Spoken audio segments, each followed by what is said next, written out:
எல்லாருக்கும் வணக்கங்க. இன்னைக்கு ஸ்ரீதேவி சமையலில் வந்து கோதுமை உப்புமா செய்கிறது அப்படின்னு பார்க்கலாங்க. அடுப்பில் கொஞ்சம் சிம்மில் வச்சுட்டு எண்ணெய் ஊற்றுங்க. இன்னும் புகை போயிடும். கடுகு போட்டுக்கலாங்க.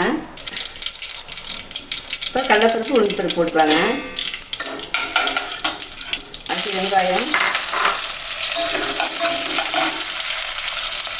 கருவேப்பிலை தழை, பச்சை மிளகாய்ங்க, அடுத்து இஞ்சி இதெல்லாம் போட்டு கொஞ்சம் வணங்குதுங்க.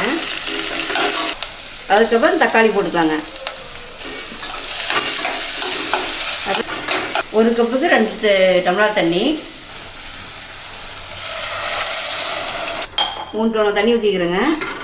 அதுக்கு தேவையான உப்பு போட்டுக்கலாங்க. அது தண்ணி கொதிச்சிருச்சு. இப்போ வந்து நம்ம ரவையை போட்டுக்கலாங்க. பண்ணிவிட்டு அடுப்பு சிம் பண்ணி மூடி வச்சுருங்க. கொஞ்சம் கொத்தமல்லி போட்டுக்கலாங்க.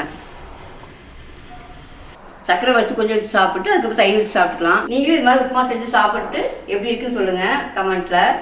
பிடிச்சுன்னா லைக் பண்ணுங்கள், ஷேர் பண்ணுங்கள்.